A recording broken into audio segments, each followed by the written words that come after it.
cool trick for when you make an embarrassing mistake is to claim you did it on purpose, like earlier in this sentence when I said porpoise instead of purpose, which was actually a subtle reminder that we should protect the planet's ocean life. One group that knows this trick only too well is video game developers who sometimes miss an embarrassing mistake in their game only to later embrace the mistake, turning it into a feature or referencing it lovingly in their sequels. So with that in mind, here are 7 times games companies took the lemons of failure and made failure lemonade. Enjoy!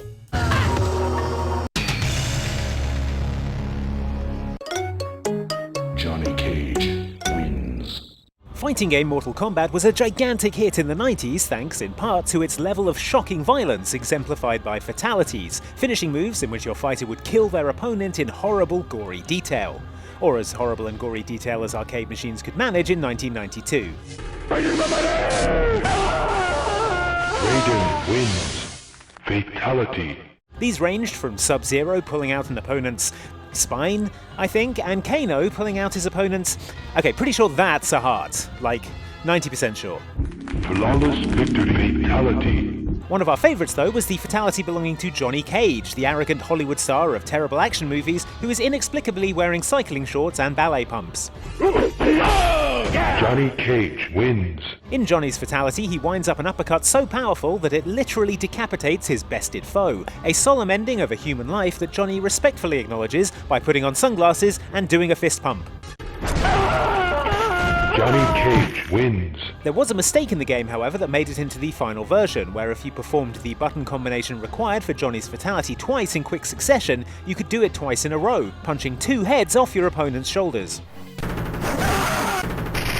Johnny Cage wins. Be quick enough and you could even do it up to 3 times, but this weird glitch only worked on 4 fighters: Scorpion, Sub-Zero, Kano, and weirdly, Johnny himself. I guess even he doesn't like Johnny's movies. Finish him.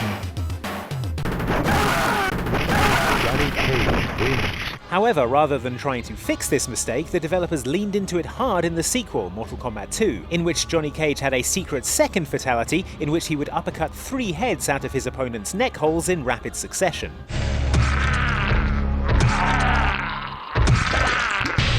Johnny Cage wins. It's even referenced in the most recent Mortal Kombat 11, with Johnny having a secret brutality that mimics the original, and a fatality in which it seems he's still having trouble getting it right. Deadly uppercut, take 2. Action! Cut! Who hired this guy? What the fuck? It's been 28 years, Johnny. I'm pretty sure this is on you at this point. Titans Browns coming up here on EA Sports. We come to you from Cleveland, Ohio for today's game. If you know a little about us here at Outside Xbox and what we're all about, then you know we know as much about American football as a teabag knows about differential calculus. Alright, so Mike, do you understand how to make a touchdown happen? No, not at all. Do you understand what is a touchdown? No. If there's one thing we understand even less than American football, it is the long-running American football video game series Madden NFL. When calling a kick or punt, block, play, control player marked with... What? What does this See. mean? Simply Americans. do a jump, snap, right trigger, pump, handle... Oh, Oh. slam, pump Yeah, handle pump, slam. handle, slam. With all that said, I am confident of 2 things. 1, the ball is a prolate spheroid, and 2, American footballers tend to be quite large. I'm transforming into something I never knew I could become. That was our first clue that something had gone awry when 6 years back in Madden NFL 15, the likeness of Cleveland Browns rookie linebacker Christian Kirksey appeared in-game to be a teeny tiny pint-sized sportsman instead of a full-scale footballer. In real life at the time, footballer Christian Kirksey was 6 foot 2 inches tall and 235 pounds. In Madden Ultimate Team within the Tennessee Titans Solo Challenge, Kirksey jogged onto the field at just over a foot high, thanks to a glitch that Polygon reported as a typographical error. Yes, it seems someone somewhere entered Kirksey's height as 1 foot 2 instead of 6 foot 2. Though this somewhat reduced his effectiveness as a linebacker, it boosted his adorability by 500%. And at the end of the day, isn't that what football is really all about? It isn't? Wow, I really don't know football. Instead of immediately patching the glitch out of existence, the developers realised that they had accidentally created something wonderful and owned their mistake. For one glorious weekend, EA promoted the hashtag TinyTitan and enlisted the help of real-life Christian Kirksey himself, who was a pretty good sport about having 5 feet locked off his height. Hey, no matter how small I am, I can get to the play and I can make a tackle. EA invited players to enjoy the world's littlest footballer for themselves with this inspirational trailer. No matter how small you are, have big dreams and live big. Now we know 3 things about football.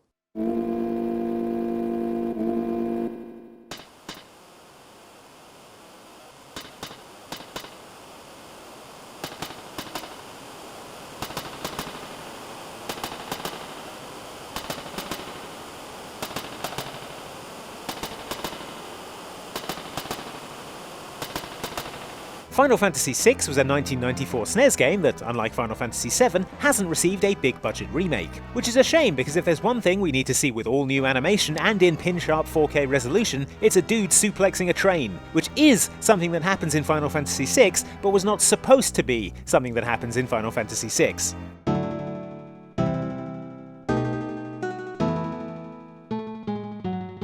For context, Final Fantasy VI updated the medieval feel of the previous Final Fantasy games with a steampunk setting, and you know what that means: cogs, steam, cogs, and yes, trains.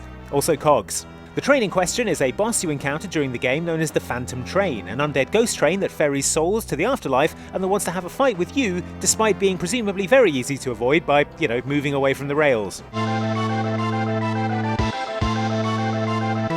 The Phantom Train is a powerful boss and will attack you with its special moves: Diabolic Whistle, something called Evil Toot, and Acid Rain.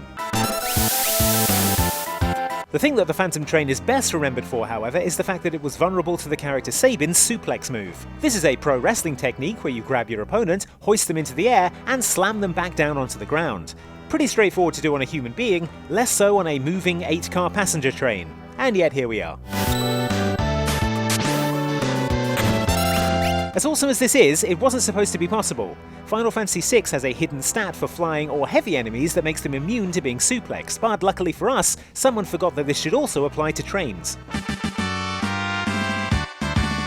While it was undoubtedly a mistake, Sabin being able to suplex trains was such a hit with fans that even in later versions of the game where other bugs had been fixed, this one stayed put. Square Enix even acknowledged the fandom's fondness for unlikely suplexes in their next game, Final Fantasy VII, where Tifa was given the Meteor Drive Limit Break, a vertical suplex that could be used on any enemy regardless of size. That doesn't mean trains get off lightly in Final Fantasy VII, though.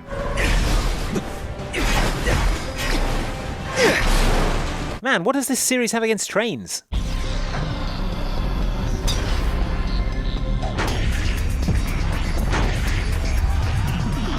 There's an old saying that goes, golf is a good walk spoiled. Well, in a golf video game, you don't even get to walk anywhere.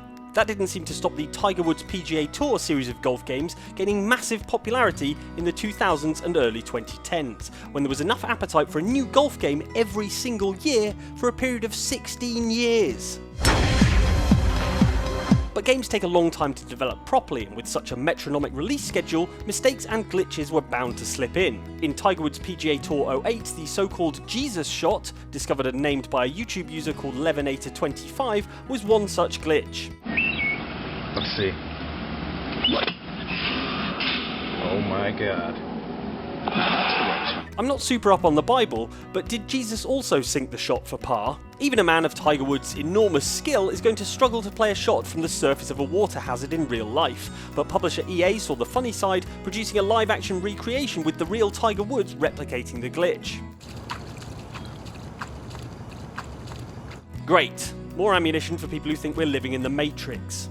EA even went a step further, making a bonus challenge in the 2010 edition of Tiger Woods, in which you had to recreate the shot as seen in the commercial and unlock an achievement called Levenator25, named after the person who originally found the glitch. A fun addition, but not half as much fun as watching Tiger himself keeping a straight face as he talks about the shot.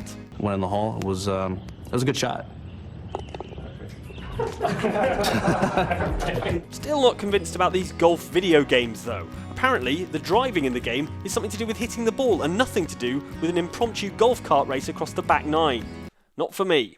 The briefcase is one of the many tools at your disposal in Hitman 2. And now, it's better than ever. If If you know a little about us here at Outside Xbox and what we're all about, then you know we love Hitman like Agent 47 loves to make ominous puns. So, what's good? Everything's to die for, Mr. Knox. If there was anything that could make us stan Agent 47 harder than we already do, it was the addition of a throwing weapon that wasn't so much terrifyingly deadly as it was a briefcase. When Hitman 2 came out in 2018, it included an unassuming looking briefcase such as one might use to carry documents and small items, or club a target upside the head. Agent 47 could also hurl this briefcase at his target from a distance, which is when it became apparent that this was no ordinary business bag. A bug in the game caused this briefcase, when thrown, to fly steadily and inexorably towards its target, following them even around corners until it smacked them powerfully around the head. The results were, of course, extremely amusing, but this was, after all, a programming mistake, so Hitman 2 studio IO Interactive dutifully fixed this bug about 4 months after the game came out.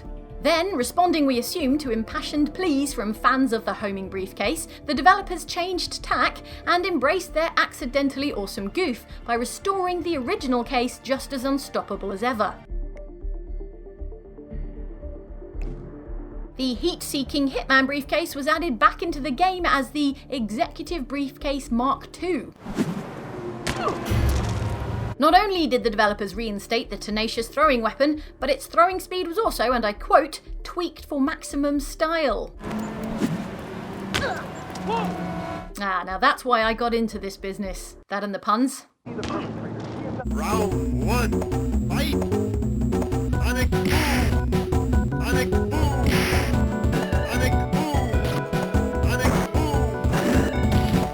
The name Guile implies a certain subtlety, so we're not sure why Capcom chose that name for the character with that hairdo.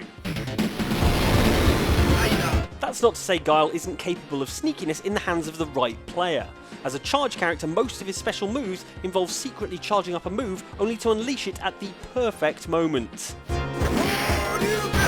Which would have been half a second later than I just did it. Guile's sneakiest move of all, though, was an entirely unintentional addition that only exists in the very first arcade version of Street Fighter 2. The so-called handcuff glitch was performed by executing the input for a flash kick, but hitting the pair of buttons that would normally activate a throw. The result was that the other player ended up locked in place as if they're wearing a pair of invisible handcuffs. Brilliant, you're probably thinking. Time to wail on my hapless immobilised foe for an easy victory. Only none of your attacks work anymore, and also your opponent is stuck to you like day-old chewing gum. Ever heard of personal space, Ken? Jeez. In fact, when the timer for the match runs out, you don't win even if you have more health left. The game just sort of locks up, with Guile's piercing blue eyes staring accusingly at you. The only solution is to reset the game, or fall in love. Reset, I guess. Capcom fixed the issue in a later version of the arcade machine, but the handcuff bug became legend. There's a reference to it in one of Guile's win quotes in Street Fighter Alpha 3 that's totally baffling if you've never heard of this glitch. That's it, buddy! Sure. There's also a moment in Chun-Li's Street Fighter 4 prologue movie where Guile shows up with a pair of handcuffs, which implies he just carries them around in his combat trousers in case of emergencies. Why don't you use these? Guile?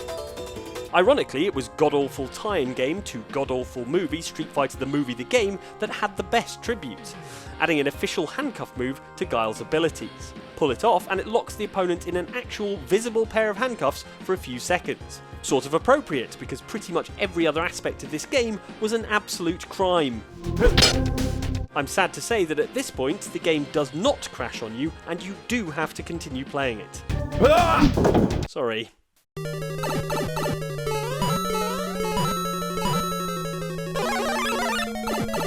In defiance of how things work in the real world, in the Mario games, wolfing down unidentified brightly coloured mushrooms is generally a good thing.